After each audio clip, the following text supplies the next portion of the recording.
Ayan, ito na yung panggatong ko. Ayan, mga kahoy. May uling. Saka itong kahoy na maliliit para magsimula tayo sa paggatong para mabilis umapoy. Kasi ang gagawin ko muna, mag-iinom muna ako ng gatas.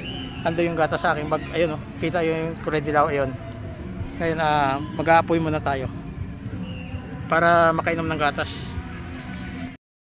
Ayan mga guys, gagawa tayo, magsisimula tayo magpa-apoy para magkaroon tayo ng tubig na pinakuluan kasi nagugutom na rin ako kasi hindi pa ako nakapagpananghalian. Ngayon nadiretso na ako rito sa ilog sa Barangay Daraitan.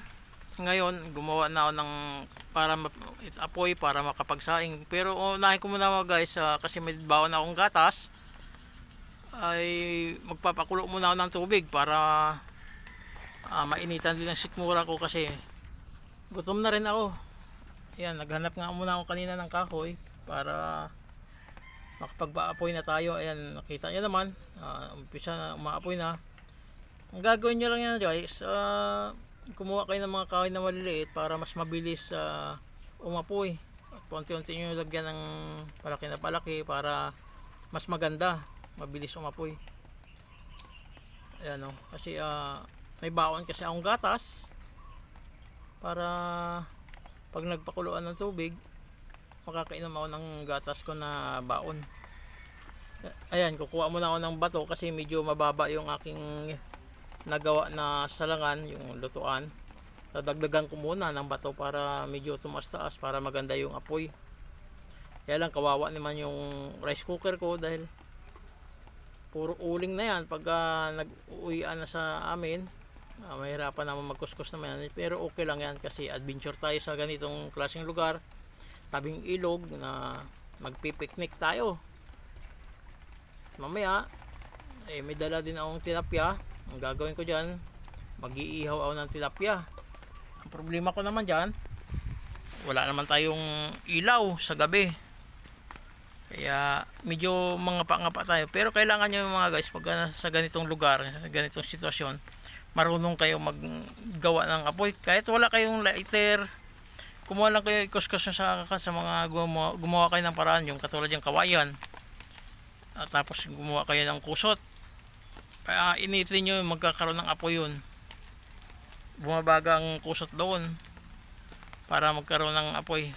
Yan ang tinatawag sa mga survival sa mga bundok, kasi kailangan nyo talaga matuto sa ganyan. Kasi parang natutunan nyo rin yan sa tinatawag na Boy Scout. Kasi dati tinuturo sa amin yan ng mga panahon namin. Tinuturo yan kung paano gumawa ng apoy sa gitna ng kabundukan, sa gubat. Paano matuto ka, paano ka mabuhay sa gubat. Kasi napakaganda pag once na marunong ka sa ganyang pang survival, ay walang problema. Ang problema mo lang doon yung mga hayop sa gubat. Nakakatakot yan, mga katulad yan, yung mga ahas. Pero pag gagawin sa gubat kayo, wag naman ninyo ilapag yung katawan nyo kasi mas maganda dyan, mas mainam na iangat nyo yung kanyo. Ayan yung gatas ko, iangat nyo yung katawan nyo, yung gumawa kayo ng papag. Yan yung gatas ko dala para makapag inom ako ng gatas kasi gutom na rin ako. Pagkatapos mag-inom ng gatas, magsasalang naman ako ng bigas at mag-iihaw ako ng tilapia. Yan, lapit mo natin, lakad-lakad kunti. Napakagandang experience naman to sa aking buhay kasi nakarating naman ako sa Barangay Daraitan dito sa ilog nila na napakaganda. Isa rin sa dinadayong ilog sa buong Rizal. Ayan, pasilpi-silpi muna si Papalon.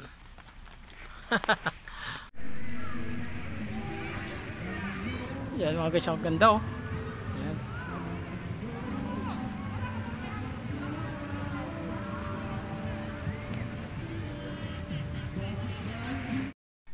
Ayan mga guys, ang ating ginagawa na ngayon, iniwanan ko pang samantala muna kasi kailangan din natin yung content. Bumalik na ako para ipakita ko sa inyo yung aking gatas na titimplahin. Ayan, kawawa yung aking rice cooker oh. Mangingitim na yan kasi apoy yung ginamit natin. Wala tayong magagawa kasi walang kuryente. Kailangan din natin magkaroon ng pagkain sa katawan. Kaya lang, inuna ko muna gatas para may resistensya ang katawan. At kasi kakain naman ako, konti naman yung kanin pag ako kumakain. Kaya gatas yung aking inuna. Ayan. Napakagandang mamasyal ako rito kasi napakagandang matuto kayo sa tinatawag ng mga pang survival, yung matuto kayo paggawa ng apoy sa mga ganitong klaseng lugar na wala kayong inaasahan na mahiraman sa mga gamit. Ayan, kumulo ng aking pinapakulo ang tubig para makainom na ng gatas kasi gutom na rin ako. Pero nilakad ko pa naman, ang layo na nilakad para magkaroon lang ng makaligo tayo dito at makapag video. Ayun, paggabi na, medyo dumidilim na yung panahon. Napakagandang pasyalan talaga to. Kasi alam niyo sa totoo lang mga guys, yan, itong hawak-hawak, kung marunong kayo, matuto kayo dyan maggamit yan. Yan, yung kawayan, isa rin yan na matalas din yan. Pwede nyo rin magamit yan sa pagkaroon ng pang survival yan sa mga tinatawag. Kasi pwede pang hiwa yan kasi matalas yan. Tapos ito, ayan na, titingnan natin yung gagawa muna ako ng aking sapit sa aking kamay kasi hindi man natin mahawakan yan kasi napakainit. Sarap ng buhay ko dyan sa kabundukan, no? Kaya lang buhay mag-isa yan dyan mga guys kasi wala akong kasama sa pag punta dyan sa Daraitan. Solo flight lang ako. Ayan, napakagandang experience na tinatawag sa mga hindi pa alam. Saka maganda dito guys sa Barangay Daraitan, peaceful kasi yan dyan, napakaganda. Hindi friendly yung mga tao dyan. Saka mura lang din pagka sumakay kayo ng kondon, parang 150 ata ang pamasahe galing doon sa Sampaloc papuntang tawag dito Barangay Daraitan. 150 yung pamasahe, pero pagka pabalik na mahal kasi walang mga pasahero kasi pagka pabalik medyo mahal na ata ang singil nila. Pero kung mas mainam kung may mga sasakyan kayong dala, napakaganda kasi, napakaganda talaga kasi pagka may mga sasakyan kayo kasi siyempre pag may mga gamit kayo, lalo pag nag-picnic kayo, napakasarap. Saka maganda dyan ang ilog mga guys, mababaw lang pero may portion dyan na malalim hanggang dibdib doon sa tawiran sa dinadaanan ng mga sasakyan, hanggang dibdib yun, hindi pwede yung mga bata doon. Pero dito sa mga pinipwestuhan ko ay maganda dyan, napakababaw ang tubig dyan, dami mga bata dyan na naliligo. Kaya lang kanina ipagod na rin ako sa kalalakad, hindi na ako gano'n nag video. Kaya ang ginawa ko dito na lang sa pagluluto. Ayan, nabutan na nga ng pagdilim. Ang gagamitin ko naman dyan mamaya bago makapagluto ay ang cellphone ko lang. Saka ayan, cellphone ko lang, dalawang cellphone ko dala kasi may kuha naman ako, may power bank. Ayan ang aking ginagawa. Marami masarap pagka matuto kayo sa gubat mga guys, sa paano mamuhay sa gubat. Kasi kung ako pagpipiliin, napakasarap sa bundok sa gubat kasi maraming pagkain dyan, saka maraming mga gulay. Marunong ka lang maghanap dyan sa gubat, walang problema. Ayan, magsasalang na nga ako kasi medyo padilim na. Napakahirap ang ating sitwasyon sa ganito na nangangapa ka sa dilim, cellphone lang ang hawak, pero okay lang kasi experience naman na tinatawag yan, para matuto tayo sa ang ugali sa mga kabundukan, paano mag survival. Kasi yung mga kababayan din natin dyan sa kabundukan, bakit kayo wala namang kuryente, nabubuhay naman. dahil sa marunong sila maggawa ng pang survival sa sarili nila. Kaya napakaganda. Kagaya din natin na pag hindi tayo sanay sa bundok, hindi nyo alam kung anong gagawin. Katulad din yan sila sa pag pumunta ng patag, hindi nila alam kung anong gagawin din. Pero tayo naman, pag pumunta naman tayo sa kabundukan, hindi din natin alam. Pero yung kagaya sa akin na sanay din sa kabundukan, alam ko rin paano mamuhay sa kabundukan, kaya hindi ako nahihirapan. Yan, nagiinom na ako ng gatas ko dyan. Ayan mga guys, uminom na ako ng gatas dyan. Habang nakaupo ako dyan, umiinom ako ng gatas para bumalik din ang lakas ko. Kasi siyempre sa sobrang pagod, kaya hindi muna ako nakapag-video na dyan. May pagsalang ng mga pagluto na lang yung binibideo ko dyan kasi napagod na rin ako sa kalalakad. Pero may yan ang gatas ko na inaabot sa inyo.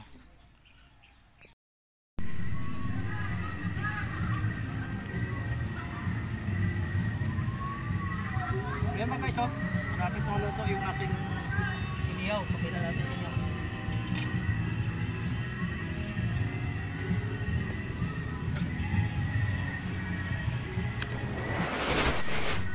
Yan mga guys, ayun, inihaw ko, lapit na maluto. Yan, diba? Ang aking kan lang, ayan ang gamit ko sa kawayan. Ang aking kanin,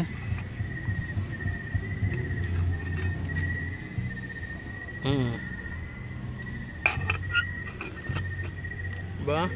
Lapit na, sarap.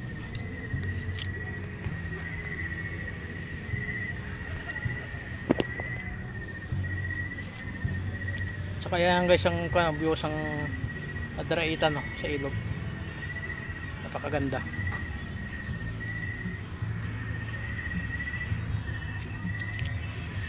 Ayan mga guys, kakain tayo. Ayan luto na yung ulam ko, kanin, saka yan yung misili. Ayan, kain tayo at hindi naman makita, patayin na lang natin to kasi madilim na. Ayan okay guys, maraming salamat sa walang sawa sa ating pagsuporta. Hanggang dito na lang muna at bukas naman tayo mag-vlog at maraming mahaba kasi itong ating mga binablog. Ayan, hanggang dito lang muna at magandang gabi sa inyo lahat. Bye bye. Okay guys, good morning. Umpisa muna tayo sa pagpakulo ng tubig at mamaya tayo'y magkuka na, mag-vlog na tayo rito.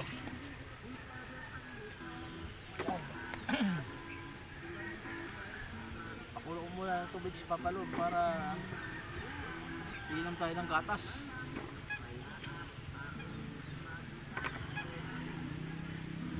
Sarap buhay rito matulog sa tabing ilog mga guys.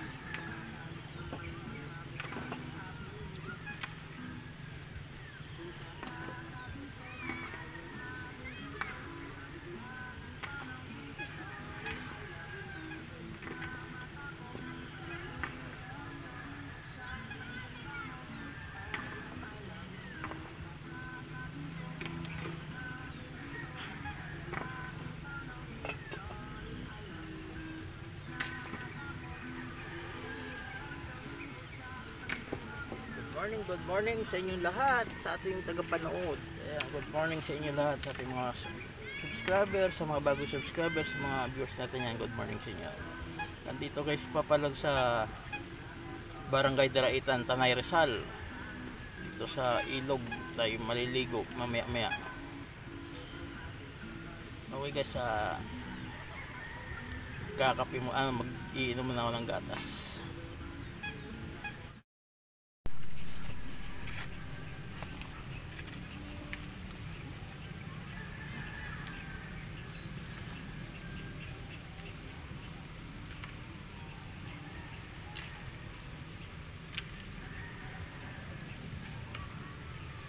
Mga guys, inom tayo ng gatas.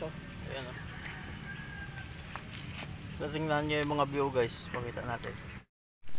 Ayan yung mga view ngayon guys, makita mo rito, usok. Yan yung ginagawa ko. Yan. Ang view sa kabundukan dito sa Daraitan, ayan oh. Bumababa yung mga ulap.